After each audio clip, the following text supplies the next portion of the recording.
ذہن میں رکھیے گا. سیاست کے بادشاہ ایسے سیاست کے بادشاہ ہیں, وہ اپنی گیم پہ پکے ہیں, سیاست کرتے ہیں, کمپرومائز کرتے ہوئے بھی اپنا راستہ نکالتے ہیں. بالکل ایسے ہی ہے. قدسیہ صاحبہ سے جان لیتے ہیں. قدسیہ صاحبہ, یہ جو آپ کے وزیر قانون نے اسٹیٹمنٹ دے دی رات کو کہ جی عمران خان کا مقدمہ فوجی عدالت میں چلانے کے لیے وفاق نہیں پنجاب سے رجوع کرنا ہوگا, سارا برڈن تو آ گیا پنجاب حکومت پہ. پنجاب حکومت کی کیا سوچ ہے؟ واقعی یہ بھجوا رہے ہیں, اجازت دے رہے ہیں اگر ان سے اجازت مانگی جاتی ہے؟ میں انوائٹ کیا تو میں سب سے پہلے جواب دوں گی اپنی بہن یہ جو مسرت جمشید چیمہ صاحبہ ہیں کہ انہوں نے جب یہ 2018 میں RTS کو بٹھا کر ہمارے اوپر یہ مسلط کیے گئے تھے تب یہ بالکل ٹھیک تھے, اور تب یہ باجوہ کو اپنے ابو کہتے تھے, اور آج یہ باجوہ صاحب کو ہی باتیں کر رہے ہیں. دوسری بات یہ ہے کہ پاکستان میں مایوسی جس نے بھی پھیلائی ہے وہ ہمیشہ رسوا ہوا ہے, اور 9 مئی جو تھی وہ ابتدا نہیں بلکہ انتہا تھی.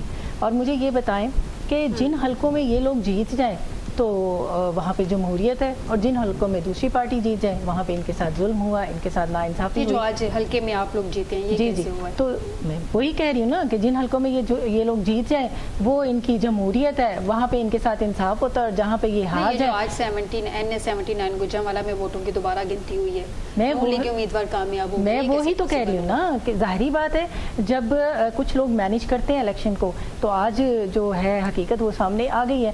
اور دوسرا یہ میڈم کہہ رہے ہیں کہ اس وقت مینیج کیا گیا تھا, آج حقیقت سامنے آ گئی. حالانکہ الزام یہ ہے کہ نون لیگ کو مینیج کیا گیا تھا, پی ٹی آئی کو تو سیٹیں دی نہیں گئی تھی. نہیں, آپ کو یاد ہوگا الیکشن کے رات کے ریزلٹ رک گئے تھے, اور تو آپ کو بھی یاد ہے نا 2018 کو, آپ کو بھی یاد ہے نا کہ 2 دن کے بعد 2 دن کے بعد ریزلٹ آیا, تو تب تو نہیں ایسا تھا. 18 میں بھی ہوا, 24 میں بھی ہوا. لیکن یہ ہے کہ دوسری بات یہ میں کہوں گی کہ آئین کی دھجیاں میری بہن کہہ رہی تھی کہ انہوں نے اڑائی ہیں, اور وہ میں کہتی ہوں کہ آئین کی دھجیاں ان لوگوں نے اڑائی ہیں. یہ کون لوگ تھے جنہوں نے RTS کو بٹھایا, اور بٹھانے کے بعد ہمارے اوپر مسلط کیا گیا, اور IMF کے ساتھ انہوں نے معاہدے کیے تھے کہ ہر مہینے جو ہے بجلی اور پیٹرول کے ریٹ بڑھیں گے. تو مجھے یہ بتائیں کہ یہ لوگ کون تھے؟ یہ ملک دشمن تھے یا یہ ملک کے حامی تھے؟ تو الحمدللہ ہماری جو پارٹی ہے PMLN وہ ہمیشہ اس پاکستان کو ترقی کی راہ پر اس نے گامزن کیا ہے, اور اس ملک کو بحرانوں سے نکالا ہے.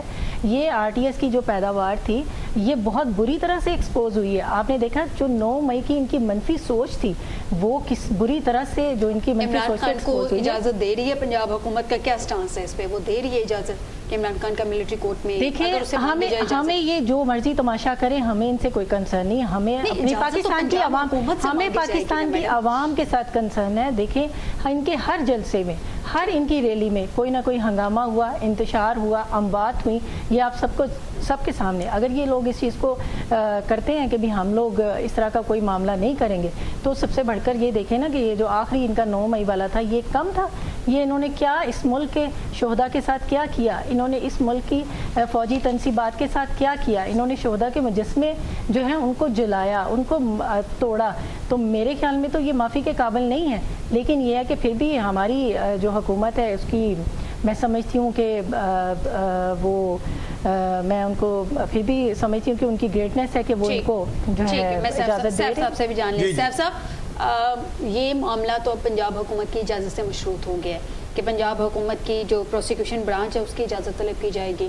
اب یہ معاملات کو اگر جوڑا جا رہا ہے جس طرح سے جنرل فیض حمید کے ساتھ, اور اسی سمت میں 9 مئی کے واقعات کو سمت میں PTI کو یا بانی PTI کو اس کے ساتھ جوڑا جا رہا ہے ان معاملات کو, تو آپ کو لگتا ہے کہ یہ جو فیلڈ جنرل کورٹ مارشل ہیں وہ جنرل فیض کے ساتھ ساتھ عمران خان کو بھی اس سب میں بلا سکتے ہیں؟ نہیں, میرا خیال ہے آپ کے ذہن میں ہوگا کہ ابھی بھی سپریم کورٹ کا ایک ریسٹریننگ آرڈر موجود ہے ملٹری ٹرائلز کے حوالے سے, جس میں سیولینز کا ملٹری ٹرائل جو ہے, لیکن ابھی تک حتمی فیصلہ نہیں آیا. جی حتمی فیصلہ نہیں آیا, لیکن ریسٹریننگ آرڈر ان پلیس ہے. اس کی موجودگی میں ان کے فیصلہ نہ آنے تک ابھی تک کوئی ملٹری ٹرائل کسی کا ہو نہیں سکے گا.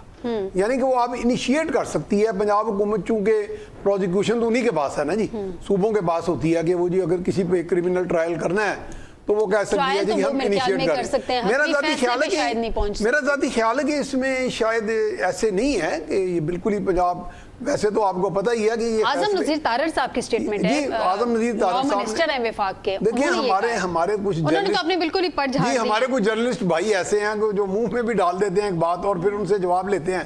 تو پھر وہ اپنے آپ کو ایک ایویزیو قسم کی رپلائز دے دیتے ہیں. لیکن یہ ہے کہ پنجاب گورنمنٹ انیشیٹ کر سکتی ہے, ایک ریکمینڈنگ اتھارٹی کے طور پہ بات کر سکتی ہے, ریکمینڈنگ. تو اس کی اجازت کون دے گا؟ لیکن اجازت تو میرا نہیں خیال کہ ملٹری ٹرائل ملٹری کی کنسنسس کے بغیر ہو سکے. انہوں نے کہا ہے کہ فیلڈ جنرل کورٹ مارشل کو اس مقصد کے لیے پنجاب کی پروسیکیوشن سے میں اس میں ایک آپ کو ایک بات یہ بتانا چاہ رہا ہوں, یہ خبر ہی سمجھ لیں کہ اسٹیبلشمنٹ کے اندر بھی یہ سوچ پائی جا رہی ہے, کیونکہ وہاں بھی انہوں نے یہ دیکھنا ہے, کیونکہ ابھی مسرت صاحبہ نے بھی یہ بات کی تھی کہ جو پارٹی کا ایک پاپولر ووٹ بینک ہے اس کو how can the establishment wish it away, یہ تو نہیں ہوگا نا. تو اس لیے بہت سی چیزیں اپنے خاص ایک مقام پر آنے تک, ہاں اس کا نقصان ہمیں بہت ہو رہا ہے, یہ پریشانی ہے کہ اس کا جو کورولری جو کولیٹرل ڈیمیج ہے وہ بہت بڑا ہے. معاشرے کے اندر ایک انتشار کی کیفیت ہے, بے چینی کی کیفیت ہے اور بے یقینی کی کیفیت ہے. تو وہ فال آؤٹ کو اب ہمیں ایڈریس کرنا پڑے گا, لیکن یہ ہے کہ اتنا آسان نہیں ہے, یہ ساری چیزیں بھی شبیہ ہو جائیں. لیکن سیف صاحب جنرل فیض کا نام آ گیا, ساتھ عمران خان کا نام تو میوٹنی کے زمرے میں نہیں آ جائے گا؟ نہیں, میرا خیال ہے میوٹنی, مجھے لگ رہا ہے کہ میرے اطلاعات تو یہی ہیں کہ میوٹنی کا ان پہ کوئی کیس نہیں بنے گا. کسی سٹیج کے اوپر یہ بریک تھرو ہوگا, کیونکہ ابھی بریک تھرو چونکہ خان صاحب کے بھی اپنے بھی ایک سوچ میں بھی فلیکسیبلٹی نظر نہیں آ رہی. کبھی وہ فلیکسیبلٹی کا مظاہرہ کرتے ہیں, لیکن یہ نہیں ہے کہ وہ ظاہر ہے ان کو زور زبر سے تو نہیں فلیکسیبل بنایا جا سکتا. لیکن ایک سٹیج آئے گی, کیونکہ اسٹیبلشمنٹ کے اندر کچھ ایسی آوازیں اٹھ رہی ہیں کہ چیزوں کو اس طرح ہینڈل کیا جائے. دیکھیں, اگر کسی اور میں کسی ایک ملک کی مثال نہیں دینا چاہتا, وہ ہمارا دوست ملک ہے, اگر 9 مئی جیسا واقعہ ان ممالک میں ہوتا تو ہو سکتا ہے شوٹ ایٹ سائٹ آرڈر بھی ہو جاتا.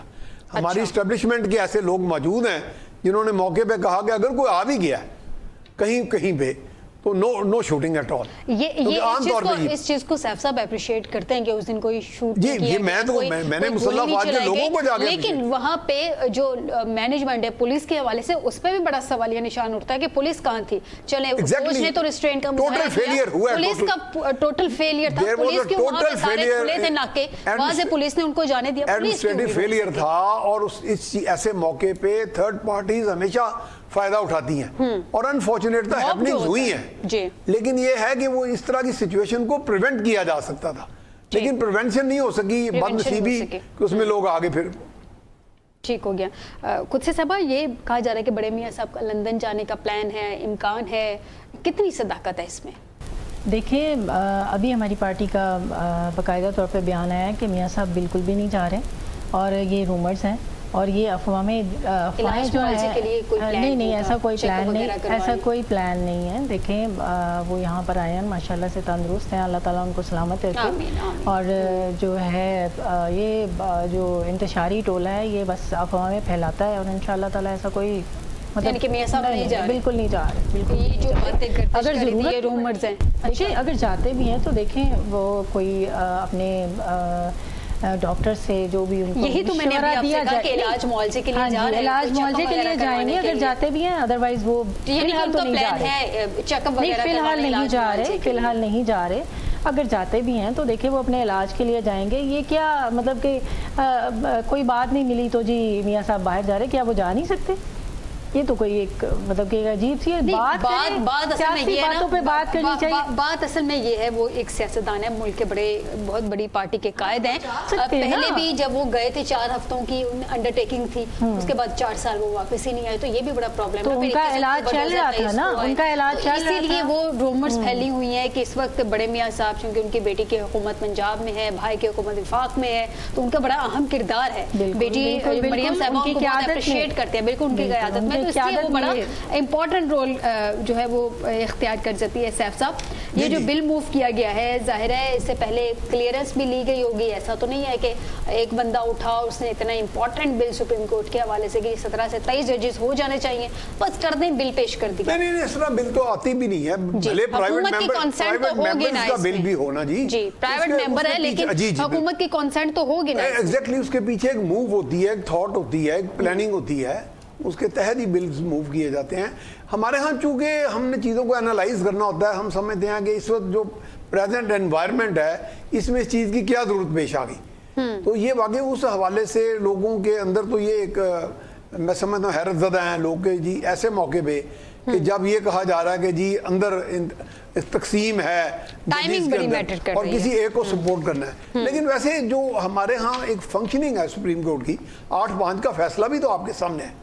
تو اگر اتنے پاورفل ہوتے قاضی فائزی سے اکیلے ہی سب کو انفلوئنس کرنے کے قابل ہوتے کہ سارے ان کے مرید ہوتے تو وہ میرا خیال ہے کہ تو پھر 8-5 کا فیصلہ آتا ہی نا. تو پھر اسی لیے چودھری صاحب کا بھی دور دیکھ لیں آپ نے. اسی لیے تو یہ قیاس آرائیاں کی جا رہی ہیں کہ ہاں وہی میں کہہ رہا ہوں کہ قیاس آرائیوں کے پیچھے جیسے ہم کہتے ہیں جی ساری بیوروکریسی پولیٹیسائز ہو گئی ہے. اور میں خود بھی ایک سی ایس ایس آفیسر رہا ہوں ماضی میں, لیکن میرا خیال ہے کہ اتنی زیادہ پولیٹیسائز نہیں ہوتی. کچھ لوگ ہوتے ہیں اس میں بہت زیادہ خوش آمد کی, حالانکہ وہ آتے تو میرٹ پہ ہیں, لیکن حالانکہ ہماری عدلیہ کے اندر تقرریاں میرٹ پہ اس طرح نہیں ہوتی. میں یہ نہیں کہتا ہم سے ناراض نہ ہو جائیں جج صاحبان, اس میں چیمبر کا انفلوئنس, اس میں پولیٹیکل آپ کے کنیکشنز یہ سارے ہوتے ہیں. ویسے تو امریکہ میں دیکھ لیں وہاں ریپبلکن ججز بھی ہوتے ہیں, ڈیموکریٹ ججز بھی ہوتے ہیں. کسی وقت بھی اس کو فلوٹ کیا جا سکتا ہے, اس پہ مزید کارروائی ہو سکتی ہے. کیا بنے گا اس بل کا؟ کس چیز کی کہہ رہے ہیں؟ یہ جو بل ہے 17 سے 23 کے حوالے سے. میرا خیال ہے کہ ابھی تو اس میں کئی سٹیجز آئیں گی اس کے, اور پھر اگر کوئی اس میں الٹرا وائرس ابھی نکل آتی ہے چیز, یا کوئی میلیشیس انٹینٹ نکل آتا ہے, تو سپریم کورٹ کے ابھی جو موجودہ اسٹرینتھ ہے وہ بھی اس کو اسٹرائک ڈاؤن کر سکتی ہے, یا کم سے کم ایک ایڈوائزری نوٹ دے سکتی ہے کہ جی یہ ہمارے رائٹس کو امپنج کیا جا رہا ہے اور اس کے اوپر جو ہے ہماری اوپینین نہیں لی جا رہی. تو ظاہر ہے کہ عدلیہ کے کو بائی پاس کر کے تو کوئی بل, لیکن بل کوئی بھی پاس کرنا, لیکن صاحب بل کوئی بھی پاس کرنا یہ تو خالصتاً پارلیمنٹ کا اختیار ہے. لیکن آپ کو یاد ہوگا پارلیمنٹ کے بہت سے قوانین پاس کیے ہوئے ود میجورٹی اسٹرائک ڈاؤن ہوئے, ماضی میں اسٹرائک ڈاؤن ہوئے ہیں. تو چونکہ یہ براہ راست عدالت کا مسئلہ ہے, اور جو موجودہ اسٹرینتھ آف عدالت ہے جو سپریم کورٹ ہے وہ بھی اس کو ٹیک اپ کر سکتی ہے at a later stage, even after the 184(3) کے تحت. جی بالکل لے سکتی ہے. لیکن اس میں تو قاضی صاحب کی انٹینٹ بھی چاہیے ہوگی نا. تو قاضی صاحب is just one first Umang the equals, وہ اکیلے سب کو انفلوئنس. قاضی صاحب میرا نہیں خیال. صاحب اس سے پہلے کہ میں قدسیہ صاحبہ کی جانب جاؤں, یہ سپریم کورٹ پہ اتنا کیوں پریشر ڈالا جا رہا ہے؟ جیسے بریک پہ جانے سے پہلے میں نے کیسز کی ٹوٹل بتائی تھی کہ پورے ملک کے عدالتوں میں 24 لاکھ کیسز ہیں جو کہ زیر التوا 2.4 ملین کیسز, جن میں صرف 2% اگر اوور آل اس کی پرسنٹیج نکالی جائے تو 2% سپریم کورٹ کے کیسز بنتے ہیں, 15% ہائی کورٹس میں ہے, 83% ڈسٹرکٹ کورٹس میں ہے, 83% ڈسٹرکٹ کورٹس ہے. تو سب سے پہلے اگر اس طرح کے ججز کی تعداد بڑھانی ہے اور اوور آل ججز کو دیکھا جائے, ہائی کورٹس کو دیکھا جائے چاروں صوبوں کی, تو ان میں جو منیمم اسٹرینتھ ہے وہ بھی موجود نہیں ہے. تو سارا پریشر سپریم کورٹ پہ ہی کیوں, ان کی کیوں نہیں؟ صاحب جی جی مجھے پوچھ رہی ہیں. جی جی ہاں میرا خیال ہے کہ یہ لاپ سائڈڈ ایک ڈیسیژن ہے. اگر ایسا موو کی جا رہی ہے تو اس موو میں میرا خیال ہے فوکس ہی یہ ہونا چاہیے تھا کہ نیچے سے اوپر تک آیا جائے. سپریم کورٹ تو ایک فائنل ایپیلیٹ کورٹ ہے, تو ایپیلیٹ کورٹ کا عام طور پہ زیادہ تر لیٹیگیشن تو نیچے ختم ہو جاتی ہے نا جی. لوگوں کو شکایات بھی لوور جوڈیشری سے زیادہ ہیں, حتیٰ کہ ہمارے کئی چیف جسٹس صاحبان جو ہیں they are on record having criticise the lower judiciary. وہ اس میں بھلے کوئی ایماندار بھی لوگ ہیں, اچھے بھی ہیں, ہر طرح کے لوگ ہیں, لیکن وہاں پہ یہ کام زیادہ ضروری ہے. اور اس کے ساتھ میں ایک تجویز دوں گا, یہ کے میں بھی ایک دفعہ آزمایا گیا تھا, شاید وہ بعد میں روک دیا گیا. ADR کا سسٹم جو ہے نا, آلٹرنیٹ ڈسپیوٹ ریزولوشن, اس کو بھی متعارف کرایا جائے تاکہ بہت سارا برڈن جو صرف عدالتوں پہ ہے وہ ADR کے ذریعے ریزالو کر لیا جائے. اور کہیں کہیں پہ ہمیں لوگوں کو شکایت ہے کہ ون مین جو ٹریبونلز ہیں یا ون مین جو کورٹس ہیں وہ بہت سارے فیصلے کسی دباؤ میں بھی آگے کر جاتے ہیں, تحریص میں بھی کر جاتے ہیں. وہاں جیوری سسٹم اگر آ جائے تو کہیں کہیں اس کا پائلٹ پروجیکٹس بنا کے ایکسپیریمنٹ کیا جا سکتا ہے. تو میرا گراس روٹ آرٹیکل 175(a)(3) اس کے تحت آلریڈی سپریم کورٹ کے تو اتنا ایزی نہیں ہے ججز میں اضافہ کرنا, تو یہ اس کے لیے ان کو آئینی ترمیم چاہیے ہوگی. میرا خیال ہے آئینی ترمیم چاہیے. ایک ایکٹ کے ذریعے تو یہ اس میں, اور آئینی ترمیم کے لیے ان کے پاس نمبر. اور دیکھیں امریکہ اتنا بڑا ملک ہے, اس کے سپریم کورٹ کے 9 جج ہیں, یہ بھی کوئی اتنی بڑی ایشو نہیں ہے. ایون 16-17 ججز. قدسیہ صاحبہ سے جان لیں. قدسیہ صاحبہ ایک تو پرائیویٹ بل ممبر آ گیا, پرائیویٹ ممبر بل آ گیا, گو کہ حکومت کی رضامندی سے آیا. اس کو تو ہم بالکل بھی کنڈم نہیں کر سکتے کہ حکومت کی اس میں انٹینٹ شامل نہیں ہے, اس کی رضامندی شامل نہیں ہے. لیکن آپ مزید کرنا کیا چاہتے ہیں, مطلب کیا پلانز کیا ہیں؟ آپ قاضی صاحب کو روکنا چاہتے ہیں, آپ جسٹس منصور کو روکنا چاہتے ہیں اپنی مرضی کا, کیونکہ ابھی تو یہی جو بلیم گیم چل رہا ہے اس میں یہ ہے کہ جی حکومت چاہ رہی ہے کہ اس کے اپنی مرضی کا کوئی چیف جسٹس آئے.